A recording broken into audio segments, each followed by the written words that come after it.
In a world set in the near future, fully immersive virtual reality games have become commonplace, earning them a retro reputation. Consequently, there are very few masterpiece games and an overwhelming number of game releases that are considered trash. These games lack the graphical technological capabilities of the time, and despite most people despising them, which makes sense since they are admittedly bad, some individuals are solely interested in them. After all, there's a taste for everything. These people who dedicate themselves to playing these awful games have come to be known as bad game hunters, and our protagonist, Rakuro Hizutome, a high school sophomore, is one of them. The anime begins with Rakuro defeating the final boss of one of these terrible games called Faria Chronicle Online. In this game, the villain was an evil god who, upon being defeated, left the game's main character, Faria, overjoyed that her journey had ended. However, as soon as Rakuro finishes the game, he delivers a solid kick to Faria's face, stating that she was the real culprit behind all of the game's problems, thus ending one of the worst trash games Rakuro had ever played. This leaves him relieved and happy that the suffering is over, feeling like a prisoner who has finally been set free, and it makes him eager to find his next bad game just to experience that feeling all over again. The next day, Rakuro starts his day as usual, having a snack before heading to school. We also see some insects that his mother owns, indicating that she is an insect enthusiast or an entomologist. Rakuro leaves home, telling his mother that one of her butterflies escaped from its cage. At school, the students discuss where they will spend their summer vacation, which begins the following day. Meanwhile, a girl named Rie Sega, also a sophomore, who clearly has a crush on Rakuro, watches him from a distance, trying to muster the courage to approach him. She rehearses a conversation in her mind, thinking of using games as a conversation starter, knowing it's something Rakuro enjoys. However, her attempt is thwarted when one of Rakuro's friends approaches him, cutting off any chance she might have had to get closer. After school, Rie goes to a game rental store called Rock Roll, where the manager, Mana Iwamaki, is preparing the store for summer vacation. When she sees Rie entering the store, she greets her, and noticing Rie looking around, informs her that Rakuro isn't there. Rie tries to play it off by saying she came to look for new games, but Mana knows the real reason why Rie frequents the store. It's evident that she has a crush on Rakuro. Mana then tells Rie that Rakuro won't be showing up anytime soon because he's been challenging himself to play a special bad game for a while and has been absent from the store. Mana shows Rie a game held by one of her customers, explaining that the game's artificial intelligence for allies is terrible. The enemies have extremely difficult attacks, and it's filled with bugs. Faria Chronicle Online is considered a legendary bad game, perfect for bad game hunters because it demands a lot of skill just to get through the first challenge. What they don't know is that even though the game is indeed difficult, Rakuro had already completed it. Just as Rie tries to disguise her intentions by saying she's looking for new games, Mana already knows that she's in love with Rakuro. Mana informs Rie that Rakuro won't be showing up anytime soon because he's been challenging himself to play a special bad game for a while, leaving Rie disheartened. While Rakuro discusses Faria Chronicle Online with Mana, he enthusiastically talks about how it was the ultimate trash game, how the protagonist Faria was incredibly annoying and caused all the problems in the game, like killing her companions, irritating the villagers, and even preventing the journey from continuing when she got upset. He explains that to make matters worse, she always blamed the final boss, and just thinking about the character infuriated him. He mentions that this game allowed players to vent their frustration by beating her up for 3 minutes as a reward after defeating the final boss. He mentions that's why, when he reached the credits, he felt completely purified. While Rakuro is all excited talking about how terrible the game was, Rie observes him from a distance. He admits that he has no idea how to find a game that surpasses that level of awfulness. That's when Mana proposes something new. She tells Rakuro about the new game in the store called Shangri-La, a virtual reality game considered a success, with over 30 million players. Confronted with something completely different from what he's used to, Rakuro accepts the challenge and takes the legendary bad game home. There he researches this new game, discovering that it has set a record for the highest number of simultaneous players. Then Rakuro reads the synopsis, learning that the story is set in a world 1,000 years after a space colony disappeared on a journey through the universe, leaving a new human society where players live freely with medieval technology.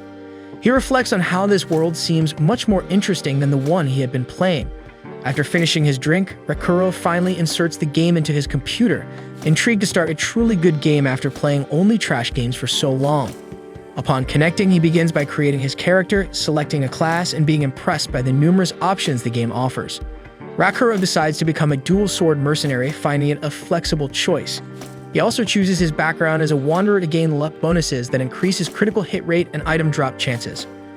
Finally, he customizes his character's appearance and is once again amazed by the variety of choices, from body type to race, and even small details like adjusting the eyes and hair. However, he notices that he's becoming more emotional than he should be given his habit of playing trash games, so he decides to focus on creating his first detailed character. The end result is not particularly rich in details, as Rakuro opts to leave his character almost completely naked and without any accessories. He does this because his gameplay style involves ignoring armor to sell his starting equipment and buy the best weapon he can afford. However, fearing that people might recognize his character as a nudist, he chooses the only available mask, resulting in a character with minimal clothing and a bird-like face. Another of Rakuro's habits is to always name his characters Sunraku, a combination of his first and second names. After everything is set, he follows the game's instructions and lies down in a stable place. He skips the prologue, eager to begin his first divine game. Right from the start, he's impressed by the game's level of detail and the fact that moving within it feels almost like real life. He begins to explore, running and climbing trees to get a better view of the game's forest landscape, completely enchanted by the scenery. Then he opens his map and notices that he didn't start in beginner's tutorial town. This surprises him because he chose Wanderer as his background, which apparently starts you in a random location for beginners. However, the initial map is quite basic, and Rakuro quickly locates the nearest town called Firstia to the east. With his bearings set, Rakuro starts walking towards the town while learning more about the game, such as his low defense due to not wearing any armor or protective gear. However, he decides to rely on the luck bonus he got for choosing to be a wanderer. Just as Rakuro is attacked by a goblin, he uses his two swords for the first time and defeats the creature with a single blow, as it's a low-level enemy. This levels him up and rewards him with the goblin's axe. However, he barely finishes his first battle when he realizes another enemy approaching, this time a much faster and more dangerous Vorpal rabbit. Rakuro blocks the rabbit's attack with his swords and manages to land the first blow.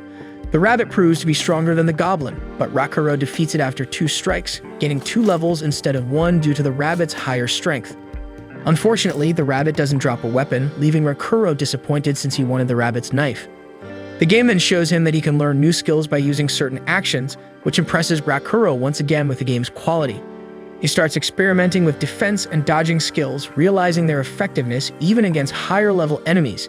He desires to test various fighting styles. At this point, Rakuro finally notices that he hasn't encountered a single bug in the game so far, which is rare for him because trash games are usually riddled with bugs like invisible objects, the ability to walk through walls, or being unable to attack an enemy even when close to it. He becomes increasingly enamored with this divine game and resolves to make the most of every minute he spends playing it, determined to obtain the Vorpal rabbit's knife. After spending a long time playing and battling enemies in the forest, he gains new skills and more experience points, advancing to level 12 and acquiring the coveted rabbit knives after defeating 50 of them. He concludes that the rabbit is indeed a rare enemy, as it doesn't appear as frequently as he'd like, requiring a significant amount of gameplay to find them all. Despite the effort, it's worth it since the knives are better than the swords he had. After distributing his skill points, Rakuro decides to move forward and face even stronger enemies, as the current area is populated mainly by weak beginners' foes. But when he opens the map, he realizes he's much closer to a city called Secondale than to Firstia. All he needs to do is cross a bridge to reach it. However, as he arrives at the bridge, he encounters the game's first real challenge, a giant snake blocking his path. This snake is the area's boss, and Rakuro notices that the game recommends facing it with a group of 3 players. This excites him even more, as he looks forward to the challenge of taking on the boss solo, without using any defense, thoroughly enjoying his experience in the legendary game Shangri-La Frontier.